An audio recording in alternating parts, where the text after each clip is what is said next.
You have 45 minutes to put it down and bounce. Like, what's up, y'all? It's your girl Telia back with another video, and you are now watching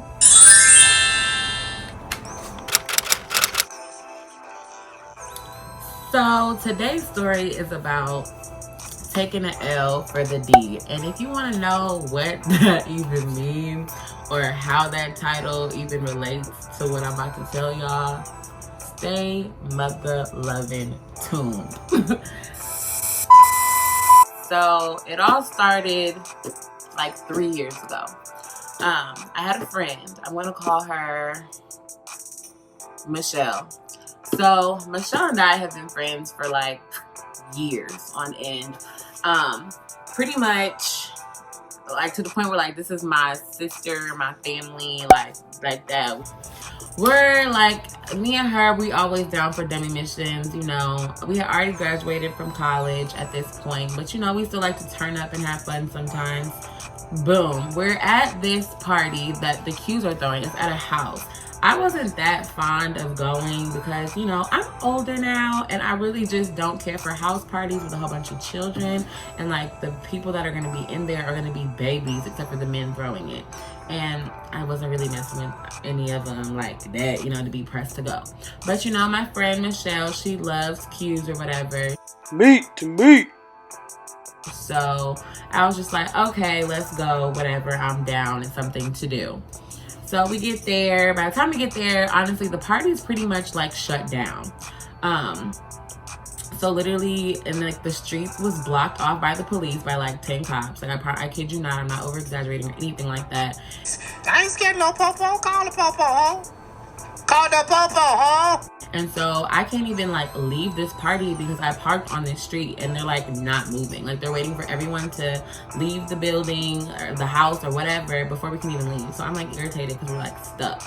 So we already got all cute or whatever. So we like, what we about to do? So I'm like, oh, we could just go out or something. Like we're just trying to like look for moves or whatever. So there wasn't really many moves to find. So mind you, it's also her birthday. It was either her birthday or like her birthday weekend. I don't really remember. Like I think her birthday might have been like coming up in a couple of days maybe.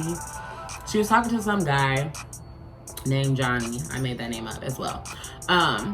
So he's like hitting her up or whatever, and they've already had sex before, I believe. Yeah, they've already had sex before. She's just like, oh, I kind of just want to like go over there and, you know, put it down or whatever.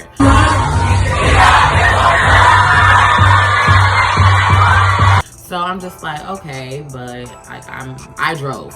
So it's like, damn.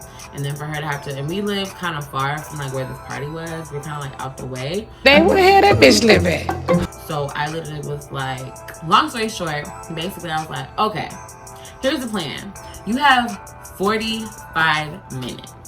You have 45 minutes to put it down and bounce. Like, I can literally keep myself entertained for 45 minutes, whether that's watching YouTube or something, or watching videos, talking on the phone with one of my hoes or something, you know? So I'm like, you know what, I can take this L. It's her birthday.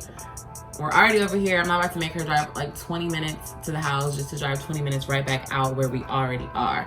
So you're probably wondering, like, you're a good friend. Like, because I don't know anybody who would really do that for me. To like sit in the car and wait for you to put it down to have sex. It's almost hurtful to me to watch her be so dumb. Who else would do that? So we pull up to this Negro's house, right? And he's like barely responding, and like we don't even know where he lives at for real, because she hasn't been to his place. He's only been to our apartment. So I'm just getting irritated because it's like, you want me to come through to your spot, but you like not even like being responsive when I'm asking you like where exactly it is that you live. And I'm the driver. It's not like she's by herself. Like, it's just like, at this point I'm just like, why did I even agree to this? Because I'm just getting annoyed because he's literally taking his sweet precious time to like tell her where I'm stopping at. So whoop-de-whoop, he finally texts back. So I park my car, I reiterate the plan. Listen. Like, you have 45 minutes. Like, ain't no lovey-dovey laying up, cuddling up, because I will leave you here. Like, straight up, I'm going to leave you here. Like, you got 45 minutes.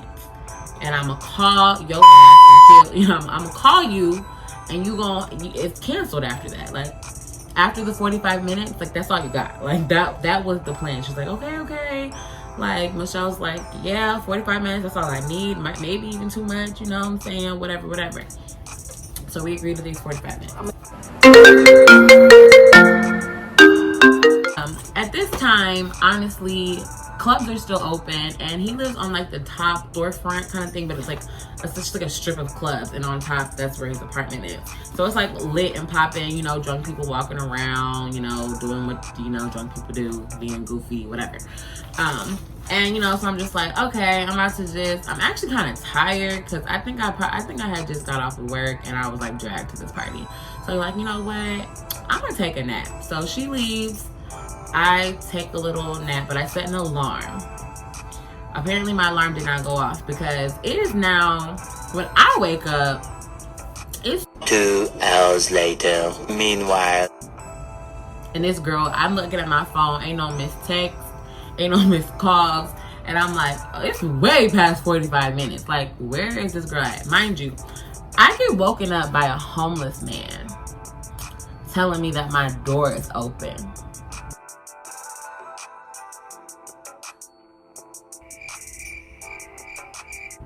So I'm just like, first of all, I'm startled, because I'm just like, why am I getting woken up to a homeless man? You know what I'm saying? Like, what's really going on? So I just kind of even forget I'm like, you know, just waking up to myself, whatever. So he's telling me my door's open. So I'm looking at my door, and I'm like, my door's fine. I look over to my right, and my passenger door is like open, but you know, usually when your door is open, you can like the light. But mind you, this is my old car. Like, this was 3 years ago. I had my old school Lexus. It was like a 01. Like, if the little switch on the top of the car is like off, the car light won't be on even if the door is open or not. And apparently it didn't show up on my dash, because I would have noticed that before I went to sleep. But like I said, the car is old, so didn't even peep that this girl left my door open. So fast forward, we're texting. I'm texting her, I'm calling her. She's not answering the phone, like, at all. Like, I kid you not, I called her like 10 times, and I'm blowing. Like, she's got like texts back to back.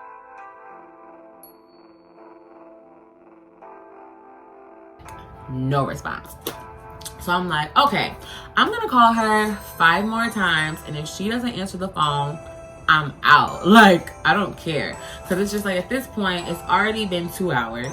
And I'm talking like, since I'm talking about a homeless man knocking on my door, I'm talking like the streets are cleared. Like, the clubs are closed. Which means it's past 2 o'clock. Because where I live, or where I lived at that time, everything at 2 o'clock is canceled. We not in the DMV. We not in New York. No. There's no like kicking it past 2 o'clock.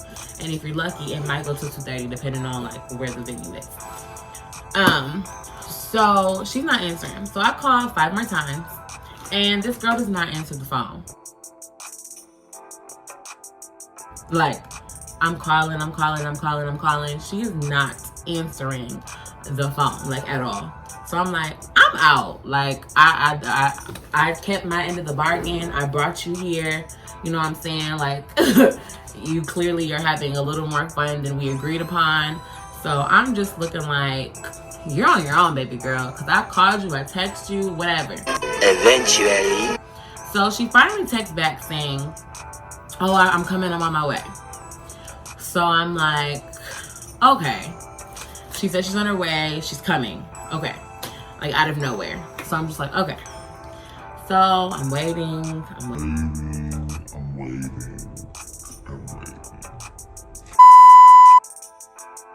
15 minutes go by.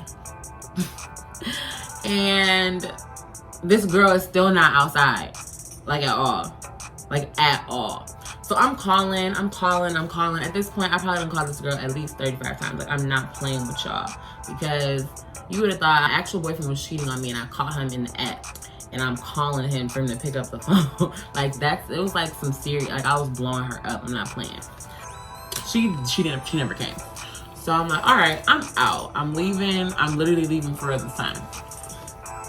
Tell me why I go to start my mother-loving car and it doesn't start.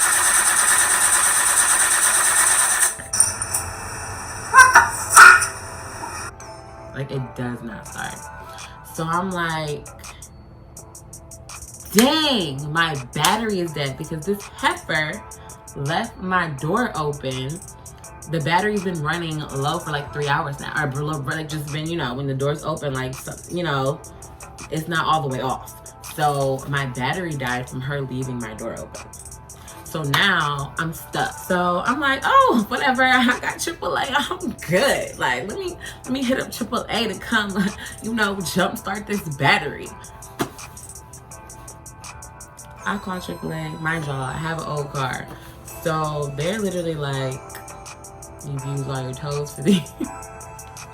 Cause I used to stay having to have them come rescue me. Like, something was always wrong with my old car. Like, seriously, like it was just so old, and it had like 215,000 miles on it, like that type of old. So I'm just like, dang, I'm telling my son cost $80 to come jump. I'm like, 80. I'm like, I might as well just call a friend to come jump this car. So